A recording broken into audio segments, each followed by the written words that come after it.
ओम नमः शिवाय। हर हर महादेव। प्रिय भक्तजनों, शिव महापुराण की कथा को आगे बढ़ाते हुए आज हम उसी प्रसंग से आगे की कथा सुनेंगे, जहां माता सती के देह त्याग के बाद दक्ष के यज्ञ में भयंकर हाहाकार मच गया था। वीरभद्र के प्रचंड रूप से यज्ञ की सभा कांप उठी और देवताओं के बीच भी एक विचित्र परिस्थिति उत्पन्न हो गई। अब इसी प्रसंग को लेकर नारद जी के मन में एक जिज्ञासा उत्पन्न होती है। उस जिज्ञासा के उत्तर में ब्रह्मा जी उन्हें राजा छू और महर्षि दधीचि से जुड़ी एक अद्भुत कथा सुनाते हैं। तो आइए श्रद्धा और भक्ति के साथ सुनते हैं शिव महापुराण की आज की कथा। प्रेम से बोलें शंकर भगवान गौरी माता की जय हो। सूत जी कहते हैं, हे महर्षियों, ब्रह्मा जी के द्वारा कही हुई कथा को सुनकर नारद जी आश्चर्यचकित हो गए तथा उन्होंने ब्रह्मा जी से पूछा कि भगवान विष्णु शिव जी को छोड़कर अन्य देवताओं के साथ दक्ष के यज्ञ में क्यों चले गए?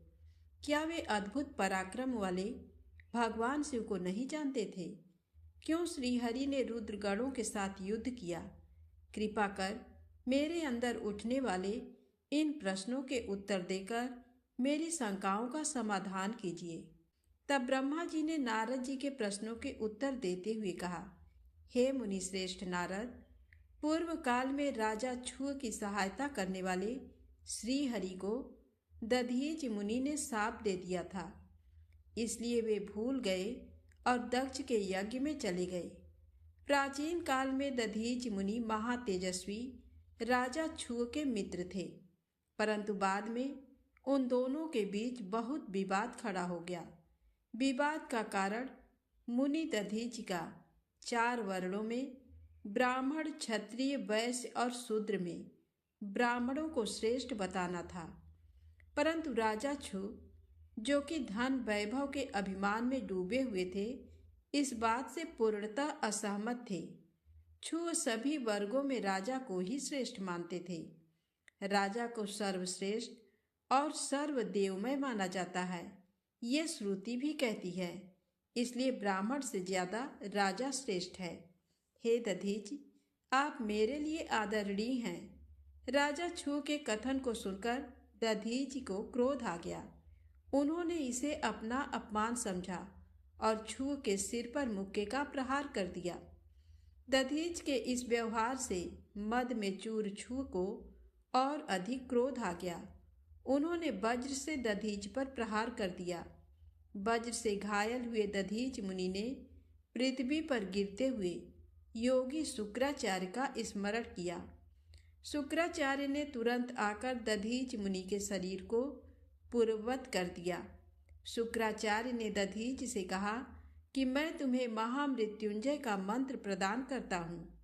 त्र्यंबकम यजामहे, अर्थात हम तीनों लोकों के पिता भगवान शिव, जो सूर्य, सोम और अग्नि तीनों मंडलों के पिता हैं, सत्व, रज और तम आदि तीनों गुणों के महेश्वर हैं, जो आत्म तत्व, विद्या तत्व और शिव तत्व, पृथ्वी, जल व तेज सभी के स्रोत हैं, जो ब्रह्मा, विष्णु और शिव तीनों आधारभूत देवताओं के भी ईश्वर महादेव हैं, उनकी आराधना करते हैं।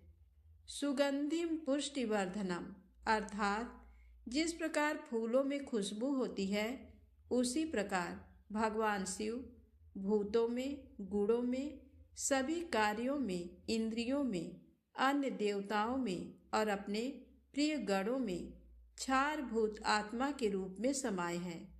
उनकी सुगंध से ही सबकी ख्यात एवं प्रसिद्धि है। पुष्टिवर्धनम, अर्थात वे भगवान शिव ही प्रकृति का पोषण करते हैं।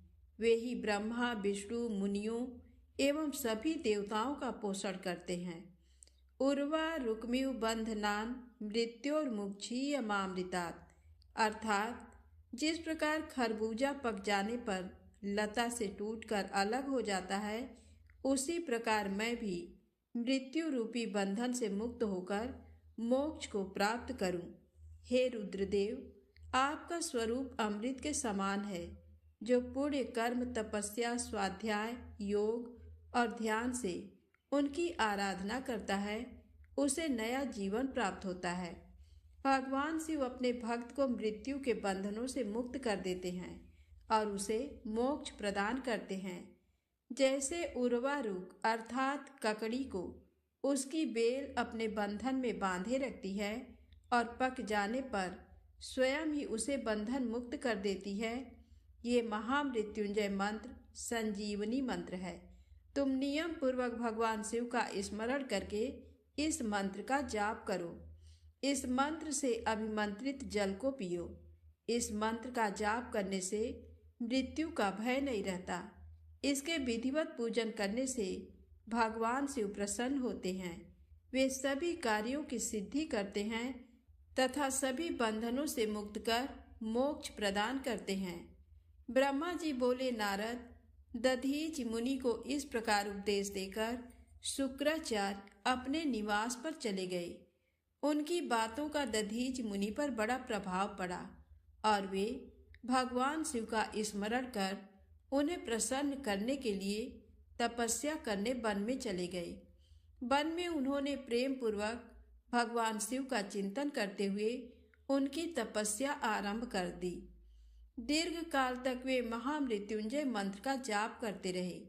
उनकी इस निस्वार्थ भक्ति से भक्त वत्सल भगवान शिव प्रसन्न होकर उनके सामने प्रकट हो गए। दधीच ने दोनों हाथ जोड़कर शिव जी को प्रणाम किया। उन्होंने महादेव जी की बहुत स्तुति की। शिव ने कहा, मुनि श्रेष्ठ दधीच, मैं तुम्हारी इस उत्तम आराधना से बहुत प्रसन्न हुआ हूँ। तुम वर मांगो, मैं तुम्हें मनोवांछित वस्तु प्रदान करूँगा। ये सुनकर दधीच हाथ जोड़े नतमस्तक होकर कहने लगे, हे देवाधिदेव, करुणा निधान महादेव जी, अगर आप मुझ पर प्रसन्न हैं तो कृपा कर मुझे 3 वर प्रदान करें। पहला ये कि मेरी अस्थियां वज्र के समान हो जाएं। दूसरा, कोई मेरा वध ना कर सके, अर्थात मैं हमेशा अवध्य रहूं। और तीसरा कि मैं हमेशा अदीन रहूं, कभी दीन न हूं। शिव जी ने तथास्तु कहकर 3 वर दधीच को प्रदान कर दिए।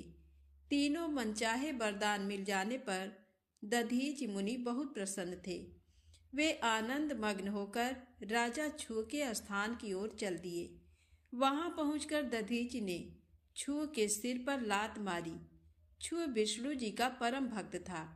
राजा होने के कारण वह भी अहंकारी था। उसने क्रोधित हो तुरंत दधीच पर वज्र से प्रहार कर दिया, परंतु छू के प्रहार से दधीच मुनि का बाल भी बांका नहीं हुआ। ये सब महादेव जी के वरदान से ही हुआ था। ये देखकर छू को बड़ा आश्चर्य हुआ। तब उन्होंने वन में जाकर इंद्र के भाई मुकुंद की आराधना शुरू कर दी। तब विष्णु जी ने प्रसन्न होकर छू को दिव्य दृष्टि प्रदान की। छू ने विष्णु जी को प्रणाम कर उनकी भक्ति भाव से स्तुति की। तत्पश्चात छू बोले, भगवान, मुनि श्रेष्ठ दधीच पहले मेरे मित्र थे, परंतु बाद में हम दोनों के बीच में विवाद उत्पन्न हो गया। दधीच ने परम पूजनीय भगवान शिव की तपस्या महामृत्युंजय मंत्र से कर उन्हें प्रसन्न किया तथा अवध्य रहने का वरदान प्राप्त कर लिया। तब उन्होंने मेरी राजसभा में मेरे समस्त दरबारियों के बीच मेरा घोर अपमान किया। उन्होंने सबके सामने मेरे मस्तक पर अपने पैरों से आघात किया। साथ ही उन्होंने कहा कि मैं किसी से नहीं डरता। भगवान, मुनि दधीच को बहुत घमंड हो गया है। ब्रह्मा जी बोले, नारद, श्री हरि विष्णु अपने प्रिय भक्त राजा छू के हितों की रक्षा करने के लिए एक दिन ब्राह्मण का रूप धारण करके दधीच मुनि के आश्रम में पहुंचे। विष्णु जी भगवान शिव की आराधना में मग्न रहने वाले ब्रह्मर्षि दधीच से बोले कि हे प्रभु, मैं आपसे एक वर मांगता हूँ। दधीच श्री विष्णु को पहचानते हुए कहने लगे, मैं सब समझ गया हूँ कि आप कौन हैं और क्या चाहते हैं, इसलिए मैं आपसे क्या कहूँ। हे श्री हरि विष्णु, छू का कल्याण करने के लिए आप ये ब्राह्मण का वेश बनाकर आए हैं। आप ब्राह्मण वेश का त्याग कर दें। लज्जित होकर भगवान विष्णु अपने असली रूप में आ गए और महामुनि दधीच को प्रणाम करके बोले कि महामुनि, आपका कथन पूर्णतया सत्य है। मैं ये भी जानता हूँ कि शिव भक्तों को कभी भी किसी भी प्रकार का कोई भी भय नहीं होता है, परंतु आप सिर्फ मेरे कहने से राजा छू के सामने ये कह दें कि आप राजा छू से डरते हैं। श्री विष्णु की ये बात सुनकर दधीचि हंसने लगे। हंसते हुए बोले कि भगवान शिव की कृपा से मुझे कोई भी डरा नहीं सकता। जब कोई वाकई मुझे डरा नहीं सकता तो मैं क्यों झूठ बोलकर पाप का भागी बनूं। दधीचि मुनि के इन वचनों को सुनकर विष्णु को बहुत अधिक क्रोध आ गया। उन्होंने मुनि दधीच को समझाने की बहुत कोशिश की। सभी देवताओं ने श्री विष्णु जी का ही साथ दिया। भगवान विष्णु ने दधीच मुनि को डराने के लिए अनेक गण उत्पन्न कर दिए, परंतु दधीच ने अपने सत से उनको भस्म कर दिया। तब विष्णु जी ने वहां अपनी मूर्ति प्रकट कर दी। ये देखकर दधीच मुनि बोले, हे श्रीहरि, अब अपनी माया को त्याग दीजिए। आप अपने क्रोध और अहंकार का त्याग कर दीजिए। आपको मुझ में ही ब्रह्मा रुद्र सहित संपूर्ण जगत का दर्शन हो जाएगा। मैं आपको दिव्य दृष्टि प्रदान करता हूँ। तब विष्णु जी को दधीचि मुनि ने अपने शरीर में पूरे ब्रह्मांड के दर्शन करा दिए। तब विष्णु जी का क्रोध बहुत बढ़ गया। उन्होंने चक्र उठा लिया और महर्षि को मारने के लिए आगे बढ़े, परंतु बहुत प्रयत्न करने पर भी चक्र आगे नहीं चला। ये देखकर दधीचि हंसते हुए बोले कि हे श्रीहरि, आप भगवान शिव द्वारा प्रदान किए गए इस सुदर्शन चक्र से उनके ही प्रिय भक्त को मारना चाहते हैं, तो भला ये चक्र क्यों चलेगा। शिव जी द्वारा दिए गए अस्त्र से आप उनके भक्तों का विनाश किसी भी तरह नहीं कर सकते, परंतु फिर भी यदि आप मुझे मारना चाहते हैं तो ब्रह्मास्त्र आदि का प्रयोग कीजिए। लेकिन दधीचि को साधारण मनुष्य समझकर विष्णु जी ने उन पर अनेक अस्त्र चलाए। तब दधीचि मुनि ने धरती से मुट्ठी पर कुशा उठा ली और कुछ मंत्रों के उच्चारण के उपरांत उसे देवताओं की ओर उछाल दिया। वे कुशाएं कालाग्नि के रूप में परिवर्तित हो गईं, जिनमें देवताओं द्वारा छोड़े गए सभी अस्त्र शस्त्र जलकर भस्म हो गए। ये देखकर वहां पर उपस्थित अन्य देवता वहां से भाग खड़े हुए, परंतु श्रीहरि दधीच से युद्ध करते रहे। उन दोनों के बीच भीषण युद्ध हुआ। तब मैं यानी ब्रह्मा राजा छू को साथ लेकर उस स्थान पर आया जहां उन दोनों के बीच युद्ध हो रहा था। मैंने भगवान विष्णु से कहा कि आपका ये प्रयास निरर्थक है, क्योंकि आप भगवान शिव के परम भक्त दधीचि को हरा नहीं सकते हैं। ये सुनकर विष्णु जी शांत हो गए। उन्होंने दधीचि मुनि को प्रणाम किया। तब राजा छू भी दोनों हाथ जोड़कर मुनि दधीच को प्रणाम करके उनकी स्तुति करने लगे, उनसे माफी मांगने लगे और कहने लगे कि प्रभु, आप मुझ पर कृपा दृष्टि रखिए। ब्रह्मा जी बोले, नारद, इस प्रकार राजा छू द्वारा की गई स्तुति से दधीचि को बहुत संतोष मिला और उन्होंने राजा छू को क्षमा कर दिया, परंतु विष्णु जी सहित अन्य देवताओं पर उनका क्रोध कम नहीं हुआ। तब क्रोधित मुनि दधीच ने इंद्र सहित सभी देवताओं और विष्णु जी को भी भगवान रुद्र की क्रोधाग्नि में नष्ट होने का साथ दे दिया। इसके बाद राजा छू ने दधीच को पुनः नमस्कार कर उनकी आराधना की और फिर वे अपने राज्य की ओर चल दिए। राजा छू के वहां से चले जाने के पश्चात इंद्र सहित सभी देवगणों ने भी अपने अपने धाम की ओर प्रस्थान किया और श्री हरि विष्णु भी बैकुंठ धाम को चले गए। तब वह पुण्य स्थान थानेश्वर नामक तीर्थ के रूप में विख्यात हुआ। इस तीर्थ के दर्शन से भगवान शिव का स्नेह और कृपा प्राप्त होती है। हे नारद, इस प्रकार मैंने तुम्हें ये पूरी अमृत कथा का वर्णन सुनाया। जो मनुष्य छू और दधीच के विवाह से संबंधित इस प्रसंग को प्रतिदिन सुनता है वह अपमृत्यु को जीत लेता है तथा मरने के बाद सीधा स्वर्ग को जाता है। इसका पाठ करने से युद्ध में मृत्यु का भय दूर हो जाता है तथा निश्चित रूप से विजय श्री की प्राप्ति होती है। नारद जी ने कहा, हे महाभाग, हे विधाता, हे महाप्राण, आप शिव तत्व का ज्ञान रखते हैं। आपने मुझ पर बड़ी कृपा की जो इस अमृतमयी कथा का श्रवण मुझे कराया। मैं आपका बहुत बहुत धन्यवाद करता हूँ। हे प्रभु, अब मुझे ये बताइए कि जब वीरभद्र ने दक्ष के यज्ञ का विनाश कर दिया और उनका वध करके कैलाश पर्वत को चले गए तब क्या हुआ?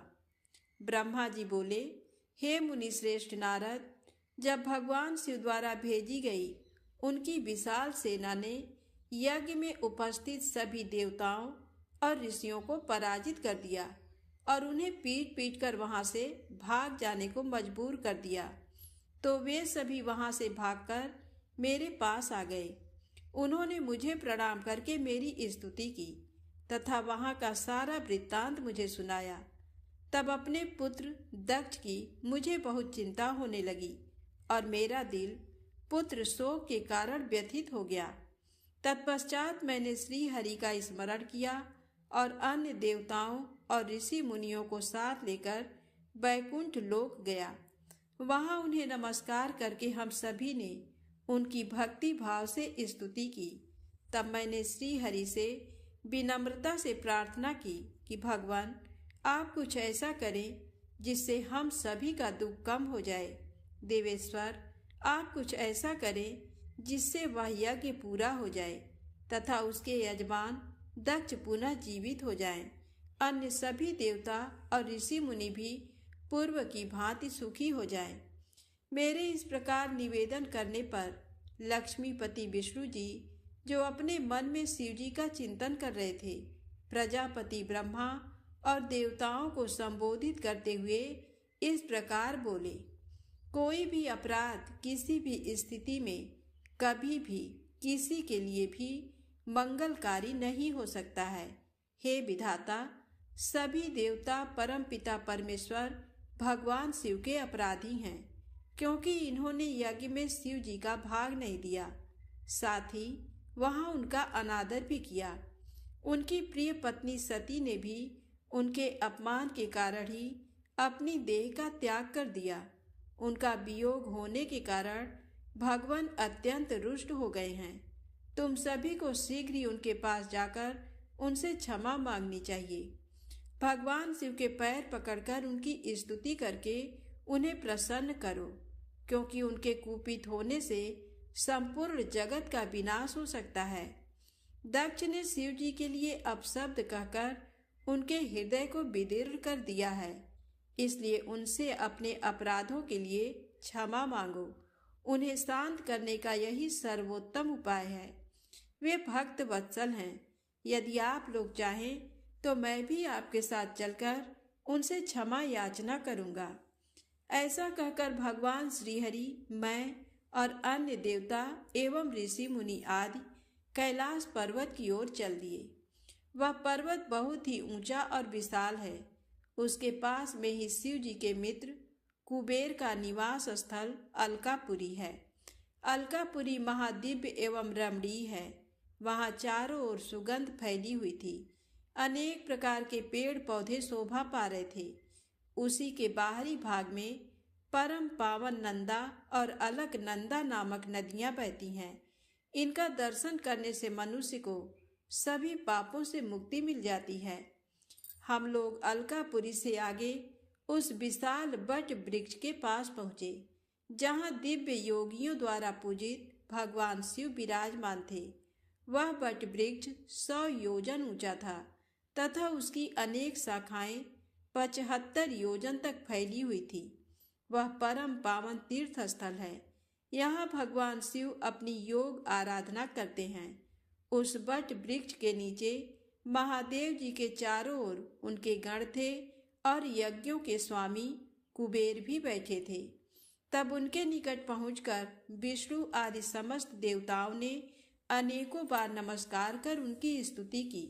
उस समय शिव जी ने अपने शरीर पर भस्म लगा रखी थी और वे कुशासन पर बैठे थे और ज्ञान का उपदेश वहां उपस्थित गणों को दे रहे थे।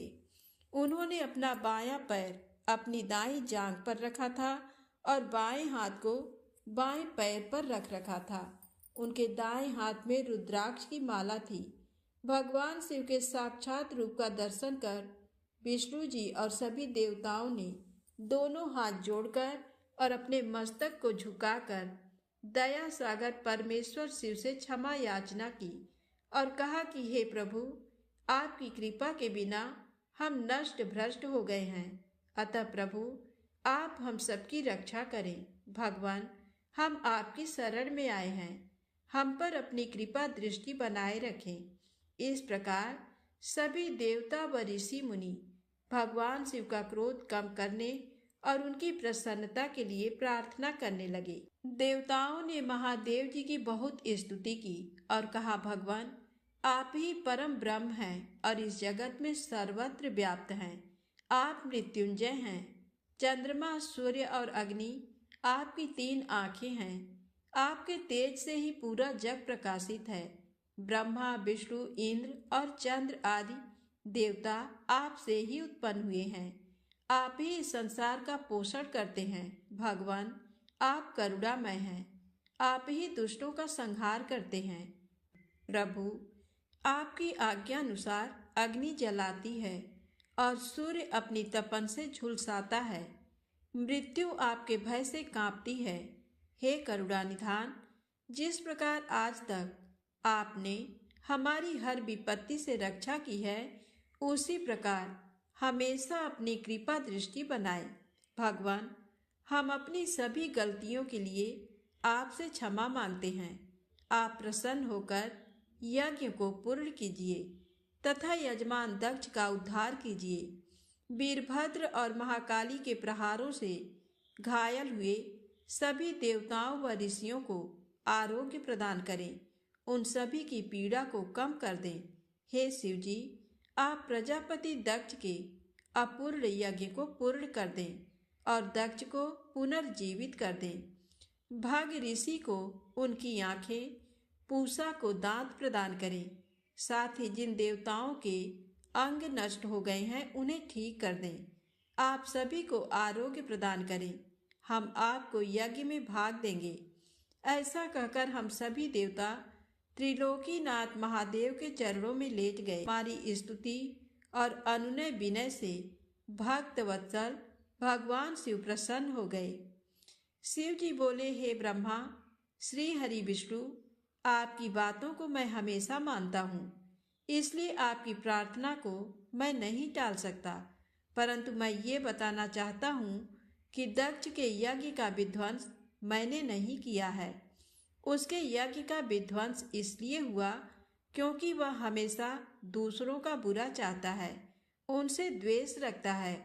परंतु जो दूसरों का बुरा चाहता है, उसका ही बुरा होता है। अतः हमें कोई भी ऐसा कार्य नहीं करना चाहिए जिससे किसी को कष्ट हो। तुम्हारी प्रार्थना से मैंने तुम्हें क्षमा कर दिया है और तुम्हारी विनती मानकर मैं दक्ष को जीवित कर रहा हूँ।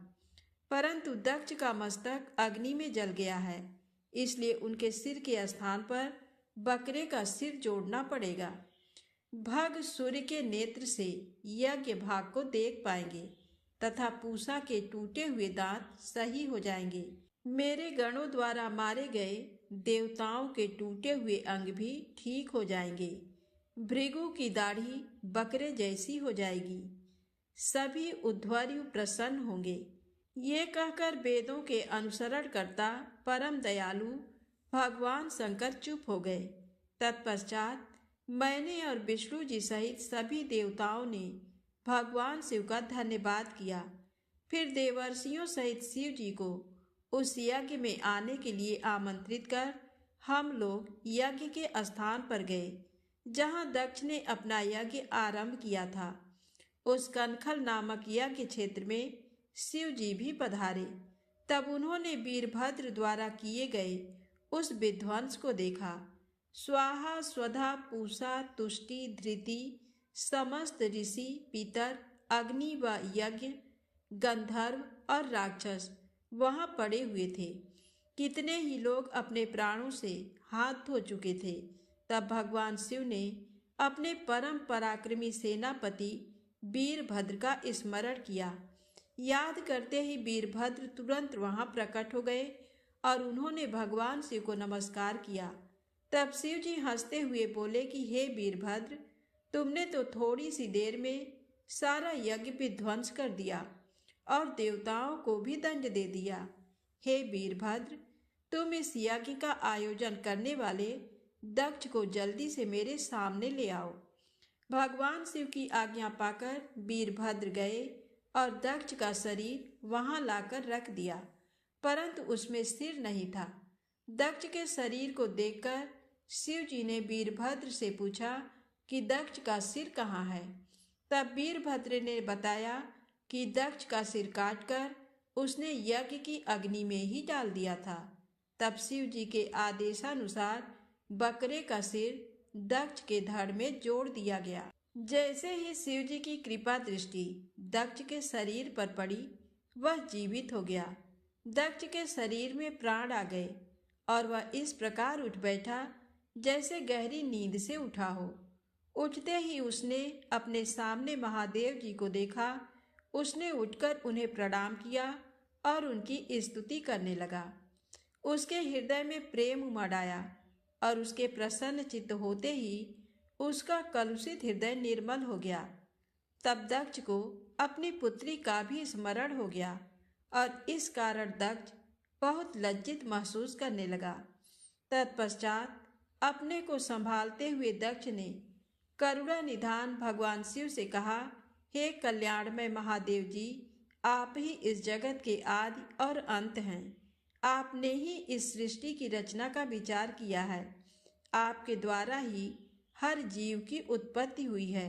मैंने आपके लिए अपशब्द कहे और आपको यज्ञ भाग भी नहीं दिया। मेरे बुरे वचनों से आपको बहुत चोट पहुंची है, फिर भी आप मुझ पर कृपा कर यहाँ मेरा उद्धार करने आ गए। भगवान, आप ऐश्वर्य से संपन्न हैं। आप ही परमपिता परमेश्वर हैं। प्रभु, आप मुझ पर एवं यहाँ उपस्थित सभी जनों पर प्रसन्न होइए और हमारी पूजा अर्चना को स्वीकार कीजिए। ब्रह्मा जी बोले, नारद, इस प्रकार भगवान शिव की स्तुति करने के बाद दक्ष चुप हो गए। तब श्री हरि विष्णु जी ने भगवान शिव की बहुत स्तुति की। तत्पश्चात मैंने भी महादेव जी की बहुत स्तुति की। भगवान, आपने मेरे पुत्र दक्ष पर अपनी कृपा दृष्टि की और उसका उद्धार किया। देवेश्वर, अब आप प्रसन्न होकर सभी शापों से हमें मुक्ति प्रदान करें। महामुनि इस प्रकार महादेव जी की स्तुति करके दोनों हाथ जोड़कर और सिर झुकाकर खड़ा हो गया। हम सभी देवगणों की स्तुति सुनकर भगवान शिव प्रसन्न हो गए और उनका मुख खिल उठा। तब वहां उपस्थित इंद्र सहित अनेक सिद्धों, ऋषियों और प्रजापतियों ने भी भक्त वत्सल करुणा निधान भगवान शिव की अनेकों बार स्तुति की। यज्ञशाला में उपस्थित अनेक उपदेवों, नागों तथा ब्राह्मणों ने भगवान शिव को प्रणाम किया और उनका प्रसन्न मन से स्तवन किया। इस प्रकार सभी देवों के मुख से अपना स्तवन सुनकर भगवान शिव को बहुत संतोष प्राप्त हुआ। ब्रह्मा जी कहते हैं, नारद मुनि, इस प्रकार श्री हरि मेरे, देवताओं और ऋषि मुनियों की स्तुति से भगवान शंकर बहुत प्रसन्न हुए। वे हम सबको कृपा दृष्टि से देखते हुए बोले, प्रजापति दक्ष, मैं तुम सभी पर प्रसन्न हूँ। मेरा अस्तित्व सबसे अलग है। मैं स्वतंत्र ईश्वर हूँ, फिर भी मैं सदैव अपने भक्तों के अधीन ही रहता हूँ। 4 प्रकार के पुण्यात्मा मनुष्य ही मेरा भजन करते हैं। उनमें पहला आर्त, दूसरा जिज्ञासु, तीसरा अर्थार्थी और चौथा ज्ञानी है। परंतु ज्ञानी को ही मेरा खास सानिध्य प्राप्त होता है। उसे मेरा ही स्वरूप माना जाता है। वेदों को जानने वाले परम ज्ञानी ही मेरे स्वरूप को जानकर मुझे समझ सकते हैं। जो मनुष्य कर्मों के अधीन रहते हैं वे मेरे स्वरूप को नहीं पा सकते। इसलिए तुम ज्ञान को जानकर शुद्ध हृदय एवं बुद्धि से मेरा स्मरण कर उत्तम कर्म करो। हे दक्ष, मैं ही ब्रह्मा और विष्णु का रक्षक हूँ। मैं ही आत्मा हूँ। मैंने ही इस संसार की सृष्टि की है। मैं ही संसार का पालन करता हूँ। मैं ही दुष्टों का नाश करने के लिए संहारक बन उनका विनाश करता हूँ। बुद्धिहीन मनुष्य जो कि सदैव सांसारिक बंधनों और मोह माया में फंसे रहते हैं, कभी भी मेरा साक्षात्कार नहीं कर सकते। मेरे भक्त सदैव मेरे ही स्वरूप का चिंतन और ध्यान करते हैं। हम तीनों अर्थात ब्रह्मा, विष्णु और रुद्रदेव एक ही हैं। जो मनुष्य हमें अलग न मानकर हमारा एक ही स्वरूप मानता है, उसे सुख, शांति और समृद्धि की प्राप्ति होती है। परंतु जो अज्ञानी मनुष्य हम तीनों को अलग अलग मानकर हमें भेदभाव करते हैं, वे नरक के भागी होते हैं। हे प्रजापति दक्ष, यदि कोई श्रीहरि का परम भक्त मेरी निंदा या आलोचना करेगा या मेरा भक्त होकर ब्रह्मा और विष्णु का अपमान करेगा, उसे निश्चय ही मेरे कोप का भागी होना पड़ेगा। तुम्हें दिए गए सभी शाप उसको लग जाएंगे। भगवान शिव के इन वचनों को सुनकर सभी देवताओं, ऋषि मुनियों तथा श्रेष्ठ विद्वानों को हर्ष हुआ तथा दक्ष भी प्रभु की आज्ञा मानकर अपने परिवार सहित शिव जी की भक्ति में मगन हो गया।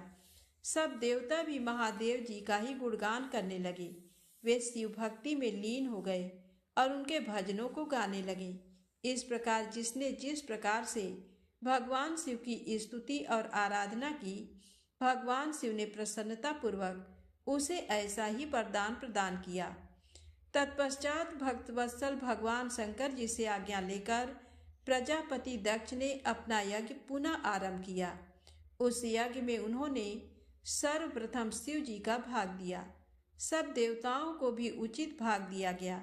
यज्ञ में उपस्थित सभी ब्राह्मणों को दक्ष ने सामर्थ्य के अनुसार दान दिया।